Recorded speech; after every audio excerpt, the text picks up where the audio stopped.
ઘડપણ કોઈને પણ ગમતું નથી. ઘડપણ આવતા પહેલા એનો ડર ડરાવવા લાગે છે.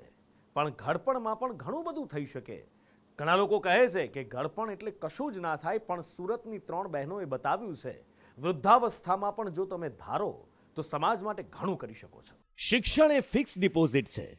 સુરતની આ 3 સગી બહેનોને તેમના માતા પિતા દ્વારા આ મૂલ્યવાન પાઠ ભણાવવામાં આવ્યા, જે આજે તેમણે પોતાના જીવનમાં સાર્થક કર્યા છે.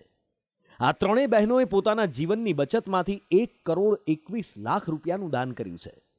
ગીતા કીકાણી 84 વર્ષના છે, ભારતીબેન કીકાણી 82 વર્ષના અને મીનાક્ષીબેન કીકાણી 80 વર્ષના છે. આ 3 બહેનો એ વાતનો સ્વીકાર કરે છે કે હવે તેઓ જીવનના અંતિમ પડાવમાં આવી પહોંચ્યા છે. તેમના માટે રૂપિયા નહીં, શિક્ષણનું મહત્વ છે. આ 3 બહેનોનું કહેવું છે કે અમારા પિતા જયેન્દ્ર રાય અને માતા અનિલાએ ઘણા પડકારો હોવા છતાં અમને શિક્ષિત કર્યા, અને તેમના માતા પિતાનું કહેવું હતું કે શિક્ષણ એ એક ફિક્સ ડિપોઝિટ છે. જેથી આ 3 બહેનોએ સાર્વજનિક એજ્યુકેશન સોસાયટીને કરોડો રૂપિયાનું દાન આપવાનું નક્કી કર્યું છે.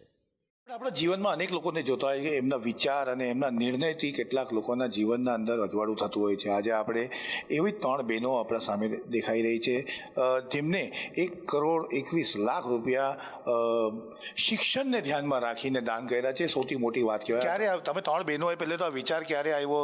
કારણ કે તમે લોકો સાથે બેસતા હશો તો ચર્ચાઓ તો કરતા જ હશો, તો આ ચર્ચાઓમાં ક્યારે આ ધ્યાનમાં આવ્યું હતું? વૃદ્ધાશ્રમમાં આવ્યા એટલે અમારી ઉંમર તો 3 જણની થઈ જ ગઈ હતી, એટલે એમ થાય કે હવે આપણે અંતિમ પડાવ પર આવી ગયા છે, એટલે આપણે હવે ગંભીર રીતે વિચાર કરવો જોઈએ કે પૈસાનો કઈ રીતે ઉપયોગ કરવો. એટલે બીજે દિવસે સવારે જ બેનને મોકલી ભરતભાઈ પાસે કે હવે અમને આ વિચાર આવ્યો છે કે નાણાંનો સદુપયોગ થવો જોઈએ. ને એ સાથે સારો વિચાર એ પણ આવ્યો કે અમે જ્યાંથી આ જ્ઞાન પ્રાપ્તિ કરી છે, ધન પ્રાપ્તિ કરી છે, એ સંસ્થાને અમે કંઈક આપી શકીએ તો સારું. એટલે અમારા 3નો પાક્કો વિચાર છે કે અમે સંસ્થાને માટે કશુંક કંઈક કરીએ. એટલા માટે જ ને કે જ્યારે મને સ્કોલરશિપ મળતી અને એક જે હાશકારો અનુભવતા કે હા ચાલો આપણે નેક્સ્ટ ફીની વ્યવસ્થા થઈ ગઈ, આ સ્કોલરશિપમાંથી હવે ફી ભરી શકાશે, તો તરત નજર સામે આવે કે સમાજનો એટલો મોટો વંચિત વર્ગ હોય છે કે જેને ખરેખર આગળ ભણવાની ઈચ્છા હોય, પરંતુ આર્થિક પરિબળને કારણે કદાચ આગળ અભ્યાસ ન કરી શકતા હોય, તો એવા વિદ્યાર્થીઓને પણ આપણે ઉમદા તક આપવી જોઈએ.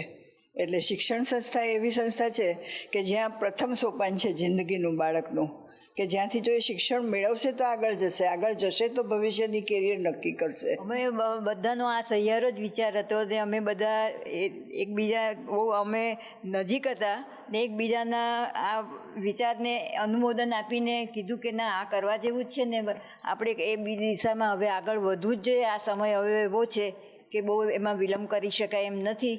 એમણે જે પર્પઝ માટે ડોનેશન આપ્યું છે તે બાંધકામ ચાલુ છે અને એ લગભગ અમે 1 કે 1.5 વર્ષમાં પૂર્ણ કરી નાખશું. એટલે એમનું ફંડ જે આવશે તે એમાં જ વપરાશે. બીજું કે સાર્વજનિક એજ્યુકેશન સોસાયટી 113 વર્ષ જૂની સોસાયટી છે અને શિક્ષણનું કામ કરતી. એમને જે કીધું તેમણે બહેનોએ કે એ જમાનામાં પણ આવા જે સ્કોલરશિપ આપવામાં આવતી હતી એફોર્ડેબલ ફીસ સાથે, એને ક્વોલિટી એજ્યુકેશનનો કન્સેપ્ટ હતો કે જે કંઈ દાનો આવે તે દાનનો ઉપયોગ જે દાતા છે, દાતાની જે ઈચ્છા છે તે પ્રમાણે જ થવો જોઈએ. 1,21,00,000 રૂપિયાનું આ ભંડોળ એક ઓડિટોરિયમ સ્થાપવા માટે જશે. અગાઉ આ બહેનોએ શ્રી ભારતી મૈયા આનંદધામ, જ્યાં તેઓ હાલ રહે છે, એ વૃદ્ધાશ્રમમાં 4 રૂમ માટે 14 લાખનું દાન આપ્યું હતું. 3 બહેનોનું કહેવું છે કે તેમણે પોતાની જિંદગી સંપૂર્ણ રીતે માણી છે, કેટલાય ઉતાર ચઢાવ જોયા છે, પણ શિક્ષણથી કોઈ બાળક વંચિત ના રહી જાય અને શિક્ષણ વગર સમાજ અધૂરો ન રહે, એ માટે દાન થકી સમાજને મોટો સંદેશ પહોંચાડવા માંગે છે. બ્યુરો રિપોર્ટ સાથે આઝમ સાલેહ, સંદેશ ન્યૂઝ, સુરત.